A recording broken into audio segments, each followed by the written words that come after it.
Okay, let's get rolling. First thing I'm going to cover here, sectors, and someone asked about how long we go. I normally try to go about a half hour. These are meant to be quick and to the point. Cover a few topics, get to any obvious questions, and then roll on. So I try to keep these quick and to the point. Normally we go right about a half hour, and then I'll stick on and answer any questions or things like that. But as far as the main juice. Let me just go ahead and get our streaming here. Oh, no, don't tell me it's not giving me the streaming option again. You are kidding me.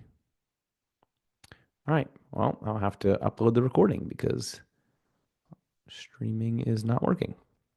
For some reason, it depends on the Zoom account. Streaming is sometimes available and sometimes not, and I have no idea what the difference is. Apologize for those who are trying to join on YouTube. Okay. So, really interesting on the sectors here. Something that I've been watching is kind of some of these sectors snapping back and forth. We're seeing, a lot of inflows and outflows into the different sectors that, I would say are not necessarily traditional big moves. So, for example, we saw that when XLB and XLU and XLE even outperformed technology a couple weeks ago on a full bullish week, something very abnormal that we would not expect to see. But then we saw those kind of whipsaw back and forth. So last week, I told you about energy because energy is the most underperforming sector when we started the sell-off. And then it dropped, significantly on Friday. And so I looked for a potential pop. Now we did get a start of a pop. Energy is now leading, and it's starting to be positive on the day. However, it really hasn't made up a ton of ground yet. So if you look at today only, you see it's only up about 0.5% on the day. So we haven't made up a ton of ground yet. But energy is a sector that I like. I think that we could see continuation of a pop there. My goal for energy, in particular XLE, is still about $2 higher. And so, that's about a 2% move, 2.5% move in XLE, which is a fairly big move, to be fair, in XLE. But I think it just got beaten down and has an opportunity to make a rebound. Now, today, obviously, XOU leading, consumer staples at the top there. Now, communications is an interesting one because communications has been trending with tech almost exclusively, but communications really finding some strength here, up about 1% on the day. This is one reason that I like Google. We traded Google and Jump. And it's been having, it's been holding its head above water much better than other tech-related instruments. So it's nice to see that. And the tech sector holding up today is a good sign as well. So for me, there's a couple different things that we can do here. The one that I like I said, is trying to play something in energy that's kind of undervalued. We played just a very basic spread over the weekend there, looking for a pop. Like I said, only about 0.5% today, maybe 0.55% today. So really looking for some continuation from energy. And then on the flip side, I think if you wanted to kind of hedge and protect, you could also, look for some shorts on utilities or staples and have a bit of a pair trade that balances out. But for me, that's not obvious. I think we're still in a cautiously optimistic environment, even with the big shift of the last 2 weekends. I think the fact that there's been buying pressure even before the market, institutionally overnight, pushing us back up is a relatively good sign. Now, I don't necessarily mean, like I shared a lot last week, that we're going to get some massive bullish breakout, but I am cautiously optimistic for Q1, potentially making new highs again, and really just, even if we don't do that, staying within kind of a key range. So, for example, if you look at overall the S&P 500 here, let me go to SPY. If you look at the SP 500 on the weekly chart, still extremely bullish, to be honest. It's a very weird formation with these green candles sloping down because of the weekend drops. Shout out to overnight options where we avoid the weekends but trade the weeks as they pop back up. What a beautiful strategy that's been lately. But I think, anytime you get far enough to zoom out and look at the weekly chart, it still looks pretty optimistic, to the point where, we made a new high up here, and then we kind of channeled off. We haven't even really centered on the last pullback, so we're still above water there. And I think there's a chance that, like I said, maybe we make a new high. I would bet, if I was a betting man, that we will make a new high in Q1. But even if not, I still think this range looks pretty healthy for the SPYSA, and it gives you, what would that be? About 4 to 6% of being able to pull back and still say, comfortably within this range. And I think that's what we're seeing a lot of right now, not necessarily based on any particular directive. Like for example, I don't think that the tariff stuff is really playing out in a particular, this is going to go up or this is going to go down, but more of liquidity dumps and risk on, risk off transitions. And so that's one of the reasons that I like trading the sectors in between here, as long as we're kind of in this range or relatively optimistic, buying some of those oversold sectors, buying Bitcoin when it sells off 6% overnight, and just trying to take some of those stabs at those individual sectors, and I'm including crypto and gold in those sectors as well. Now, Nvidia is one of the ones that I think is most interesting right now. I talked about this last week as well. Earnings still a couple weeks away here. But for me, Nvidia is one that I would consider a pretty classic overcorrection. We're basically at a 25% pullback level from the highs here. Now, in my mind, Nvidia does have downside potential. Okay, so just to be super clear here, I think that Nvidia, given the performance we've seen over the last couple of decades, could certainly pull a Netflix in 2022 and decline 80%. Like, I think that's legitimately possible. But I don't expect that. I expect Nvidia to remain as a stable, high-quality stock that people are interested in owning, and for the earnings to continue to be very, very, very good. And so from that standpoint, this strikes me as an overcorrection. I do think we're at this point right now where, we're kind of in this, we went from a super aggressive steep trend line to a bigger wave, slower trend line. And so we're kind of at the bottom of that now, along with this 25% pullback level. So I think, 115 is a good price for Nvidia as a decision point, where if it drops below that, it's probably going to $100. And if it stays above it, we're probably going back to $150. So for me, this is a really nice decision point. And I would just give it the rest of the week or 2 weeks or 3 weeks or all the way through earnings, however long we need it to make a definitive move right around this 115 price. If we get a big, nice, strong candle like we saw this candle here, like this candle here, like this candle here, if we get anything like that from this 115 range, I'm going to take stabs at it. I'm going to be a buyer. I'm going to see if we can ride it up to 150, even if it's a little choppy on the way. I'm bullish enough on Nvidia to do that. So for me, that's the play here. Use this 115 level. Let me just type that in the chat for everyone on Nvidia. Use that 115 as a decision point for Nvidia, and wait for weekly strong candle. Okay, so that's the first thing that I would say about Nvidia. That this is a great opportunity to not have a really strong bias, but know that there's opportunity in either direction. And I'm cautiously optimistic based on where it is right now. Someone asked in the chat, will I buy stock or options? So for me, I'll play it with options. I already own Nvidia stocks. So I've already gotten beat down 25% on the chin. I'm not bullish enough on Nvidia to just buy more stock and cost average because I think it has the potential to be a Netflix scenario. Okay, so that's why I wouldn't just load up every time on a value proposition for Nvidia. Every time it corrects 5%, I'm not buying more shares.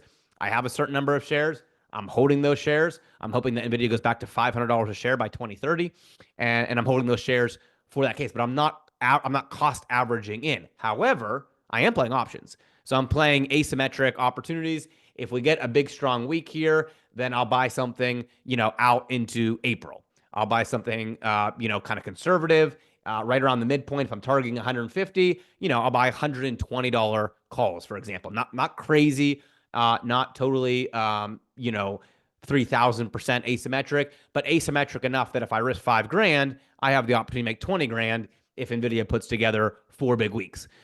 So someone asked, strangle. No, I'm not going to trade a strangle. I'm going to wait for either the breakdown, with a firm weekly candle or the breakup, and then be very directional on my bias. Okay. The next thing that I want to mention are a couple tickers that I like. So, excuse me, let me pop these in the chat.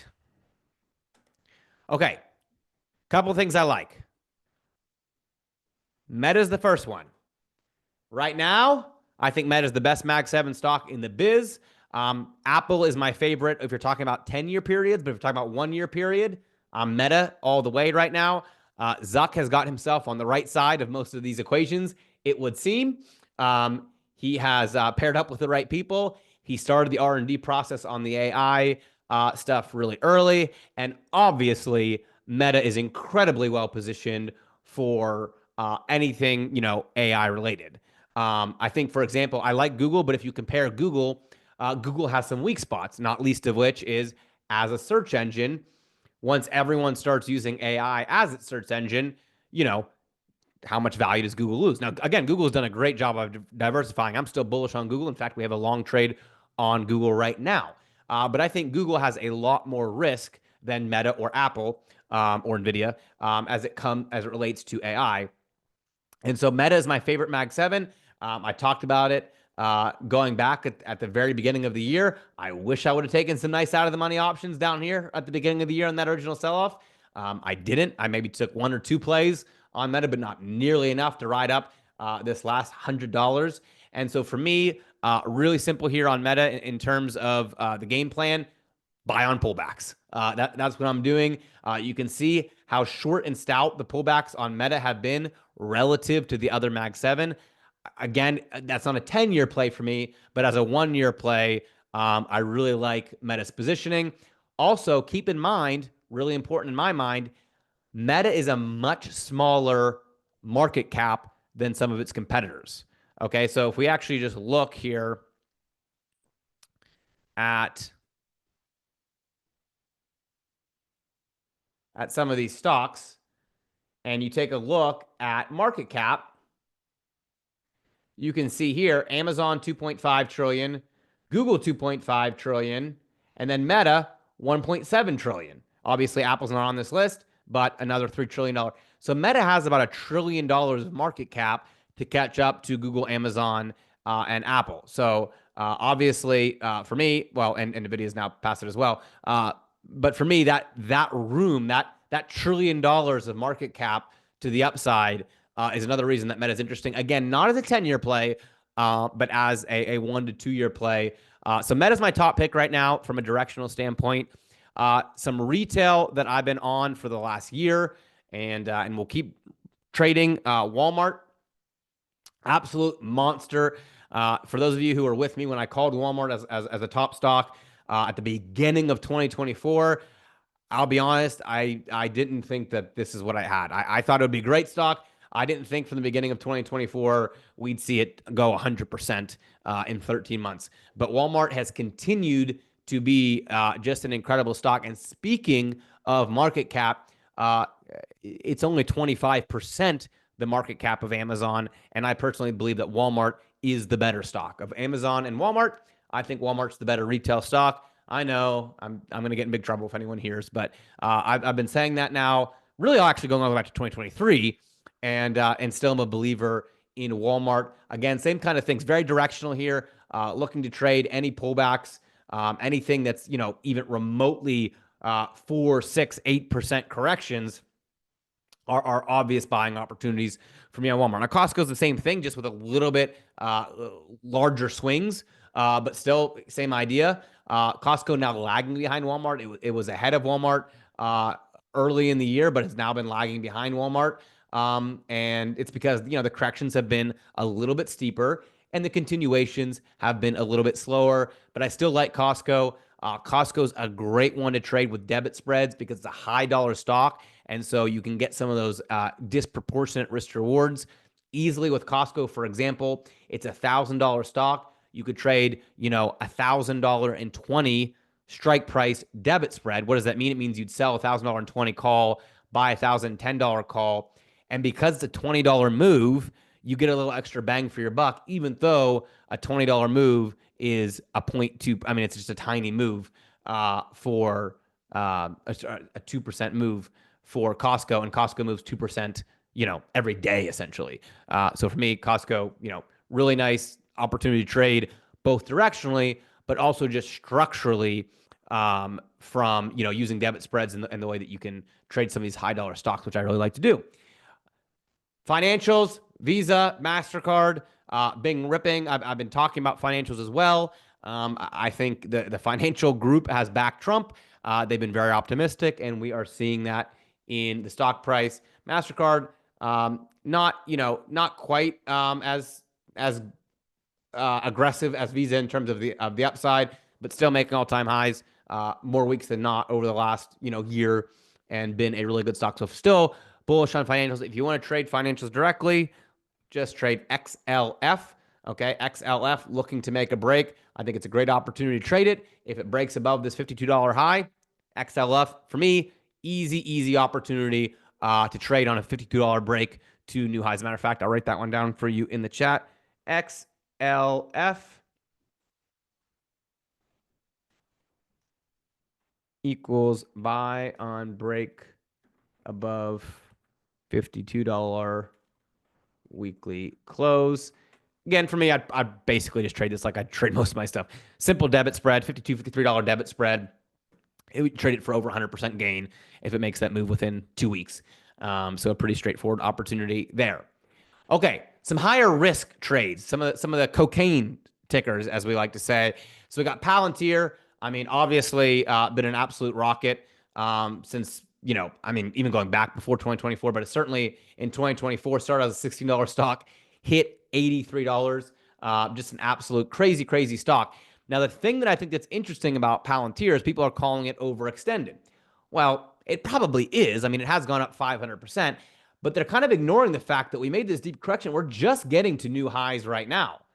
Okay, and historically, if you look at some of these slower corrections, when it's got to new highs, I mean, there's a lot of potential above that. So it's definitely a risk on asset, definitely not one that I'm owning a whole bunch of shares in, but I do think it's kind of underrated in terms of upside potential. We just had, a 30% correction on it, and maybe 25% correction on it, and we're just now breaking to all-time highs. So this is an interesting one. You could trade it really aggressively and trade it pre-earnings with a spread, or you could just wait and see if it cooks above $85 on earnings and then look to try to trade the long tail. I mean, keep in mind, this is one that on earnings, like here and here, has not settled back after earnings over the last year. It has, cooked on earnings and then doubled in price shortly after.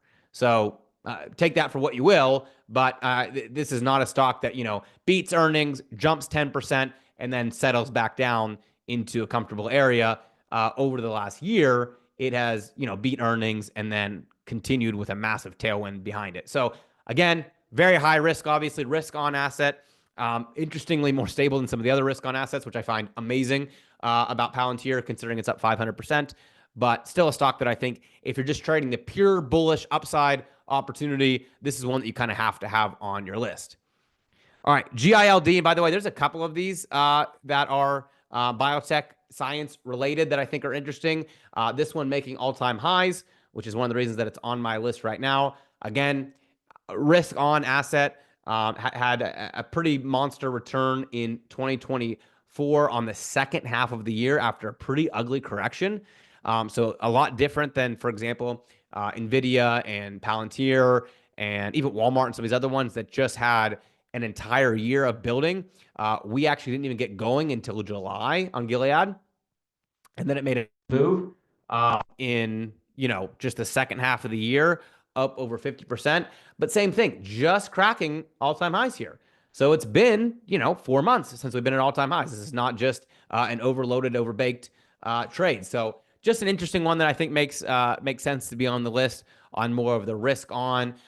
It'll be really interesting to see with, the RFK confirmations and all of that, what kind of medical atmosphere we get as it relates to the stock market. For example, do we get mainstream health stocks going down, but science and biotech actually going up? Does everything go down? Does nothing go down? It'll be really interesting to see how that shakes out here over the coming weeks. So that's definitely something I have my eye on. Obviously, I've talked about XLV. That's the health sector, one that I was short on way back in October and really went down, but it's now kind of battled back. And it's once again in a pretty interesting decision point here at about halfway between that correction. So by the way, the tipping points on this one, calling it really nicely on some of these up and down moves. But interesting to see what XLV will do and if it will kind of guide the rest of those healthcare stocks. By the way, BSX is another interesting one. I didn't put that on my list, but another one of these science stocks that's just been on an absolute tear. Risk on asset up over 100% in 2024 as well. So that's similar to GILD, BSX, that I think has the same kind of proposition here, where we're going to see if it is an outperformer under an RFK regime or an underperformer. And I could really see it going either way. So I would kind of follow the momentum on that one. Okay, now some more risk-off stocks that I like. IBM. IBM is one that's been, again, I think one of the more underrated stocks of 2024. When all of that pressure got put on going back to the very beginning of the year, it handled it better than most of these other stocks that were high-flying in 2024 and then had a massive breakout in the following week. So ended up January with an absolute massive breakout here to all-time high. So IBM, I think, a risk-off asset, but still with great potential. Those are the kind of tickers I really like to hold and trade because you kind of get the best of both worlds. I mean, you would hear me put like Progressive Insurance, AJG in those ranges as well. Great upside potential, outperformers, but have a lot more rigidity when it comes to selling pressure. And I think IBM is a great example of that. ORLY, that's O'Reilly. Another one that's, a Walmart, a Costco, just a steady outperformer. You can mostly buy on pullbacks and feel pretty comfortable. And it actually goes back a lot further too, by the way. One of the best stocks in the entire market going back. So ORLY, just juggernaut that keeps on performing. So there's about, I don't know, 10 stocks or so that are on my radar. Most of those are going to be directional plays for me on continuations. So just momentum plays for the most part. And I really like them, to trade those kind of debit spreads and plays like that. Okay. One more ticker. I want, well, maybe not one, maybe three more tickers, but one more ticker out of the gate before we hit our 2 o'clock wall, where I know some people are going to be logging off. I have a trivia question. Not really a trivia question, actually more like a pool question. And I need everyone to jump in the chat and tell me what you think. I need 100% participation here. Okay, so the question is, do you believe that Elon Musk, Trump, Doge, whoever you want to attribute it to, will be able to cut mass spending? And to put a specific number on it, do you think that they'll be able to achieve over the next 2 years Elon's goal of $4 billion a day, basically what amounts to over $1 trillion in spending cuts? Give me a chat. Okay.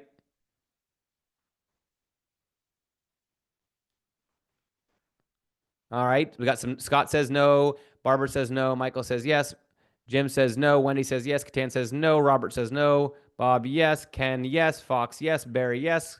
Gwen, no. William, no. Kimberly, no. Mike, yes. Buck, no. John, no. Denise, no. Don, yes. Wolf, yes. Carmen, yes. Edwin, no. Okay. Yes, yes, no. Yes, I hope. Okay. Max says no, absolutely not. John says yes. Yes. Okay.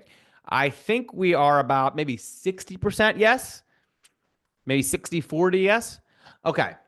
It's interesting, the feedback on that. So let me give you my take on this real quick because it presents a very interesting trade idea. One that actually one of our guys was just talking about. So my answer on this is I don't know.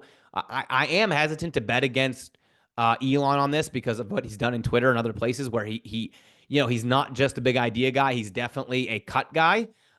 He's definitely kind of a bootstrap operator, yet worth more money than anyone in the world. A very unique mix of who he is as a person and as a business operator. So I am hesitant to, fully bet no, but I think the obstacles are also tremendous to do that kind of cutting. Obviously, the idea of cutting spend, lowering debt has been a massive talking point for 50 years. And, Ronald Reagan, who most people would consider, kind of the conservative archetype, increased spending massively for 8 years. So it is, I think, a huge hurdle. But again, we've certainly never approached it this way before. So my take is I don't know. But I am probably, I think there's a good enough chance that he could, that I think there's a really interesting asymmetric opportunity, and that is on TLT. Okay, so TLT is the bond, obviously. Okay, so this is, if you guys just go in, TLT, 20-year Treasury bond, trades the NASDAQ. And one of the things that's been interesting about the TLT is that it's continued to go down even after interest rate cuts, right? So we hit lower lows here than we were in April, even with Fed rates. Why? Because people don't believe in it, right? Very simple. The reason that TLT doesn't have the demand and the reason it's going down is because even with rate cuts, people don't believe in interest rates actually having the ability to go down. That's why there's an inverse. And, when they don't believe that, then, obviously it's going to go down. So there's no demand for it, even though theoretically, when you cut rates, TLT should go up, right? When the rates are going down, TLT should be going up. I mean, we don't need to guess on that. Just look back to when we cut from starting in when we basically went to zero all the way to 2020. I mean, this is what TLT did as rates got crushed down to zero. I mean, we're talking about, a 50% return on a 20-year bond instrument. Shouldn't exactly be moving, 50%. So here is a very interesting play, because the main reason that you would not believe that rates can go down in the real world, regardless of what the Fed does, is essentially an inflationary discussion. I mean, I'm oversimplifying it, but essentially it's a inflationary situation where you don't believe that inflation is actually beat. You believe there's a second wave. There's not enough optimism about how fast it will go down. Therefore, rates won't be aggressive. Therefore, TLT won't be in demand. Therefore, it's not going up. And again, that's an oversimplification. But the point being, the inflationary component here is weighing heavily on TLT. So one of the ideas here around, if Trump were to actually effectively cut rates through Doge and other things, that this would, over the course of a year, take off a ton of that inflationary pressure. Then you would combine that with the fact that we have these trade deals locked in right now, when the U.S. Dollar is very strong. So the trade deal would be locked in when the U.S. dollar is strong, and then you would actually weaken the U.S. dollar from there. And that would then create, this surplus, again, in theory. That would create this surplus.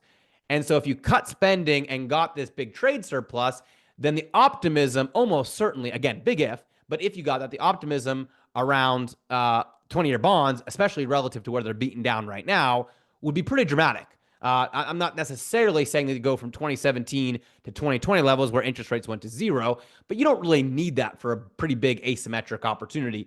Even if you just got to literally where they were at the beginning of 2023, which is just, over $100, you're talking about, like a 15% move in TLT, and the options on TLT, because they don't anticipate a 15% move, are relatively cheap. So this is an interesting play. Again, for those of you who said, yes, you think that Doge will legitimately cut $1 trillion in spending, the asymmetric opportunity on TLT I think is one of the more fascinating ones. It's a long-term domino effect. You'd probably have to give it 2 years, to be honest. You could give it, to 2026 and see if that pendulum starts to swing. But to kind of fully realize that opportunity, I think you're talking about maybe 2 years. And so just a really interesting opportunity. Someone in our team was just telling me about how aggressive they're getting into TLT. And I hadn't even really thought about it, honestly, until just going through that process and thinking about, the fact that TLT has a really interesting balance in that it has significant upside, but very cheap options that don't expect a big move. And that's a rare combination, right? To have an asset that has the ability to move 15% just by averaging out to a very normal level, the ability to move 30, 40% if it gets into like a kind of a momentum de-inflationary interest rate cut environment that we've seen in the past. And yet the options aren't going to be priced for it to move 15 and 20%. So that creates a really interesting asymmetric opportunity. So just wanted to share that one with you guys, a little bonus, something that I was just talking about and thought it'd be cool to kind of walk through the process. If you're a believer, it just sets up for an interesting trade. Okay, one more thing I want to mention, and let me just go ahead and zoom in a little bit more here, and let's talk about IBIT. So this has been kind of my favorite one to take stabs at, and just looking at the chart, I probably don't have to do a lot of explanation here for you to see why I've been liking these stabs, right? I mean, this is pretty much what I've been talking about for a little while here in terms of the risk on volatility. So, I mean, pretty much every time we've gotten over corrections, even just 2-3 day corrections, IBIT has snapped back. So here's what's going to happen on IBIT. Let me give you 3 just incredibly genius observations. You guys have never heard analysis this good in your life. It's either going to keep doing this, or it's going to go down, or it's going to go up. Okay. Now I know you're not used to that incredible analysis, that predictive analysis, mind blowing. I'm sure you guys are saying right now. But the point is that 2 out of those 3 options set up really well for these volatility stabs. 2 out of those 3 options set up really well to buy out of the money calls every time you get anything overextended. And so if you think about it, just again, I mean, I'm really dumbing this down. I'm really making this basic, but I totally believe it. If the option is that 2 out of 3 scenarios are good, and the trades themselves are easily 100 to 200% targets, I don't know about you, that math stacks up pretty well for me. Something that, in 2 out of 3 scenarios can target 100 and 200% with relative ease, I'll trade that all day long. So going to continue to do this on IBIT. It's one of my favorite ones right now to kind of take those stabs at on anything that's overextended. I think Bitcoin has enough liquidity, including institutional liquidity, that it's mostly getting stepped in and supported on these overcorrections. Again, I'm sure the day will come where I take a big stab and it just keeps on going down and I say, whoops, there goes a loser on that one. But so far, I think it's just a really healthy asset to trade because the extensions are very quick, the snapbacks are very quick, and you have a lot of institutional money in this asset at this point in time. So for me, this is one that I really like. I'm also going to be, Buck, yeah, okay, Buck stole the words right out of my mouth. I'm also going to be messing around with some 2-way trades. I won't trade the 2-way trades at the bottom here, Buck. I'll just right here. Where I'll take the 2-way trades is right in the middle. So we built this box here. And so like as soon as it fills the gap, for example, at 58.50, that's where I'll take it and try to set myself up where, I have like a $61 range and a $52 range on either side of a gap fill. So a regression after a gap fill or a break, to the tops after a gap fill. The problem that I'm going to run into, Buck, and I have to do this with real money to actually see because I haven't done enough testing on IBIT because there's not enough data to do the testing, is I'm not sure how much the market's going to price in the optimism of IBIT. So for example, what I mean by that is if I have a $60 strike price, even if I only have 1 day left on the trade and we go up here and we hit 61, because IBIT is so volatile, I don't know if it's going to give me good pricing on a $60 spread. In my mind, it should be up, 40%, but it might be up 5% just because of the nature of the asset. So I don't have good numbers on that yet, Buck, but I think that's the kind of the concern. The win is that the volatility is there. The concern is that the volatility might undercut the pricing to the point that I can't make enough profit even on a correctly, a correct box that moves outside. Does that make sense? I know I'm trying to talk in a way that makes sense without giving a real trade example, but hopefully that makes sense. So I'm definitely going to do some of those, kind of see how it goes. But I think the concern is just the risk reward, and if the risk reward will be juicy enough for stuff like IBIT where the volatility is going to be really priced in. I mean, same thing for MSTR. I love MSTR as just a pure kind of, like I said, like a cocaine trade. Like if things are going up, if things are melting up and they're moving quick, might as well trade the thing that's going to move the fastest, right? If it's just all hands on deck. And so IBIT and MSTR are great tickers to trade relative to that. Okay, one more thing. Gold. Talked about this last week, but let me just reiterate. I'm a gold believer way beyond current. I love the fact that we were able to make the new high. You guys know me. I'm not afraid to buy at new highs. I love a new high. Love the fact that GLD was able to break and make the new high. The key thing to remember, in my point of view here, is that what I would consider gold super cycles, which happen once every 2 decades or so on average, they're typically not 50% moves. They're typically 500% moves that take the course of, 4 or 5 years to get to. So for me, this is just the first leg still. I'm willing to deal with the pullbacks, 10% pullbacks, 15% pullbacks in GLD. Not going to bother me. This is a 20-30 trade for me. So yes, still bullish. Short-term moves, not as bullish. I don't know if GLD has been consistent enough for me to take it on the short term as much as I was like during, this stretch of time earlier in 2024. I'm not sure it's quite as consistent enough for that right now. So I'm kind of laying off the short term, but still all in, kind of on the longer term on GLD. The interest rate cut cycle is undefeated, and it's one that I'm a big believer on. And I also think if Trump does weaken the dollar, then that will help gold as well. So that combination, I think, could pay dividends as well. All right, so that's what I got for you guys today. I do have the overnight options class at 3 p.m. Those of you who are not overnight options members, you have about 50 minutes to join overnight options before our 3 p.m. class. I mean, overnight options has been absolutely on fire.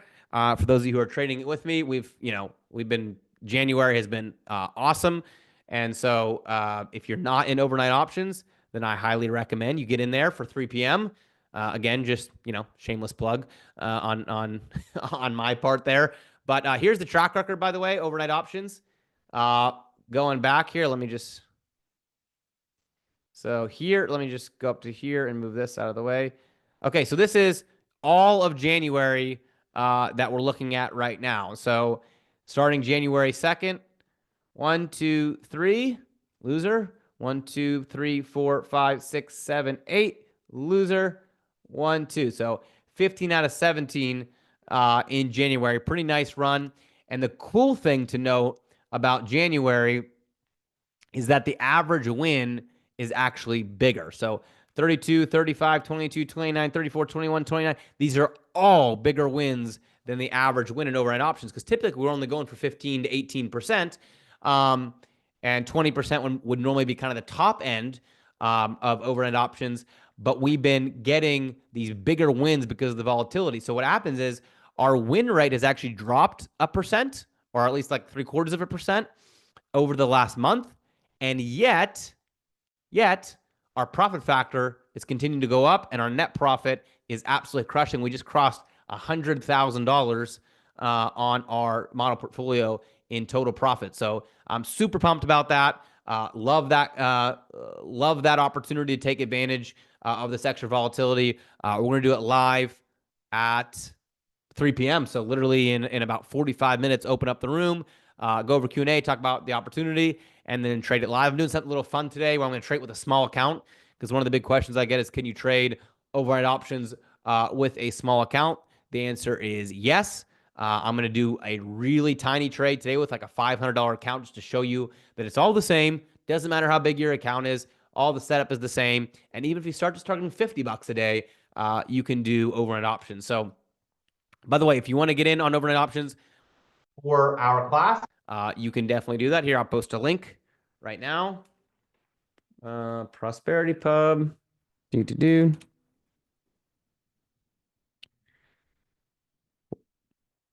And post that in the chat. So if you want to get in on overnight options before our class here in about 45 minutes, I highly recommend it.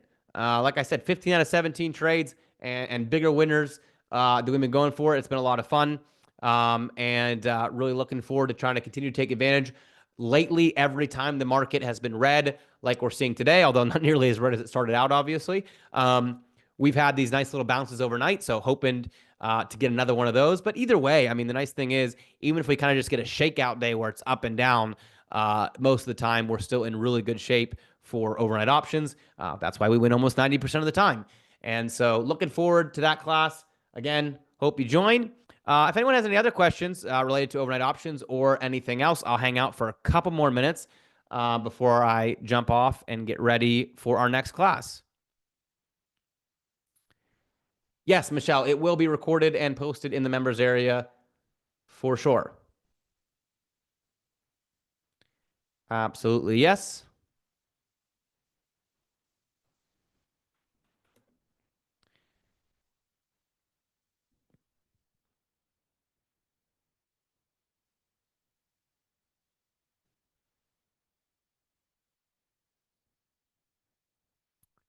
Yes, Buck, I have a dividend report coming out. I think next Tuesday. I think. Oh, I'll check on it. It should be in there. Maybe it never got posted. I'll check on it, Buck.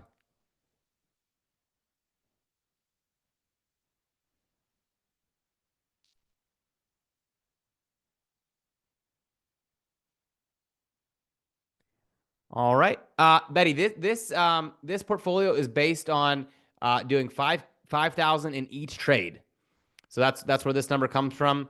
That was kind of our model portfolio was doing 5K, and each one here. So if you lose 100%, that's what you would lose.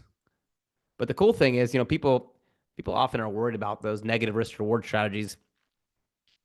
It's a very common misconception, but obviously if you win 15 trades that average 1,000 and you lose 2 trades that average 5,000, you pick up a net $5,000. Do the profit factor on that and then multiply it by 200 trades a year. It's a phenomenally effective strategy. So that's one of the things that I really try to teach on is understanding the math and the structure behind some of these strategies and systems, not being caught up in, is the risk reward positive? Is the win rate good? How long is the average hold time? It's fine to know all that, but making sure you understand how they actually combine together to put you in a winning position, I think is really the most important thing. If you want to be a mechanical systems trader, if you don't care and you're really more, following your gut and, maybe it's macro analysis or something like that, you're building positions, then you don't really have to worry about that as much because you're going to be right or you're wrong, and you're going to be right or wrong to the degree that you structure individual trade. But for a mechanical systems approach, understanding the combination of factors, I think is really important. And I think a lot of people have gone out and said things like, well, your wins should always be bigger than your losses, or your win rate should always be above 50%, or, all these different things that really don't make any sense to say on their own, yet you have to understand the context.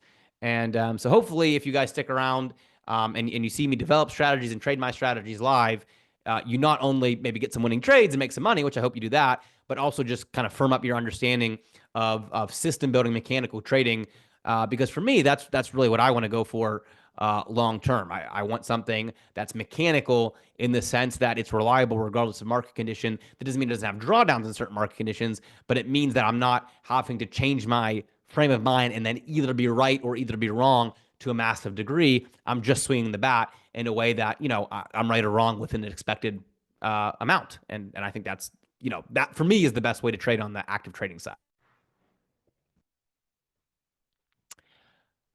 Okay, so for our QQQ trade, it will firehouse decks. It will depend on when in the trade it makes its move. So like, for example, today is a good example of this. The QQQ, let me just go over here to like an hourly chart. So like the QQQ today came and opened at under $508, right? So here, if this was Friday, we would hit a target on the trade. That would have been a winning trade if it was Friday, because there'd be no time left and it would have been, $7 below our key level. But we have the entire week. So with the entire week left on the trade, we probably would have needed to gap below 500.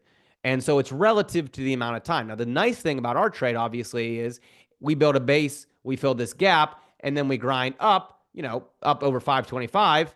That's fine too. It's a winner on that side either. We fill the gap and make a lower 2 days from now. It's going to be a winner on that side. So there's a lot of combinations still where you're really comfortable on that trade. But to get a move early when you still have most of the time left on the trade, because we are going for the majority of the value of the trade, when it's earlier in the trade, you're going to need a much bigger move. Brett asked about the Russell. So I'll tell you, the IWM has been beating me up for the last year and a half. So the IWM I started buying way back here at the beginning of 2024. Pretty heavy positions. Own a fair amount of the underlying. Added some long-term option plays. My thinking was, after lagging the Qs and the other indexes for all this time, we finally got this breakout above 200, which I thought was a very important level. I thought it was going to really overperform and catch up. For example, if you just look at, let me just show you real quick here. If you just look at the IWM versus the QQQ, and then you go the last 5 years, the IWM is up about 45%. The Qs are up about 134%. So in my mind, this breakout right here was the start of filling in this gap. Unfortunately, not so much. Thankfully, most of mine was underlying, so I didn't lose a whole bunch of option value on the time of watching this thing continue to underperform. If you look at the last year since I made that trade, it not only has it not filled the gap, it still hasn't even overperformed. It's still lagging behind even the last year since it filled the gap. So I was very wrong about my Russell trade there, Brett, just full transparency. But for me, I still like the opportunity. So if we can get another breakout, I'll probably take a few more swings at the IWM, because I do think eventually we're going to have that catch-up trade available to us on the Russell.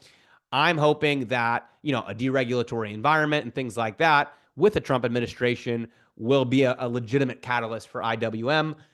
So I'll probably take a few more swings. Again, I do think that catch-up trade is going to be executed at some point. It's just a matter if I'm on for the ride when it does it.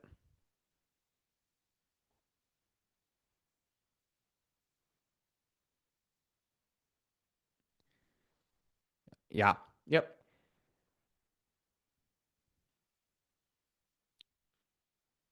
Yeah, David. It depends on the mid price on those is sometimes a little tricky to get filled on, just because you do have multiple legs in the trade, and so that mid price and then the spread can go out from there. I think most everyone that I talked to ended up paying a couple pennies more than the mid price to get filled, including me. So and it's not because there's not enough volume or anything like that, just because the multiple legs all being filled at once.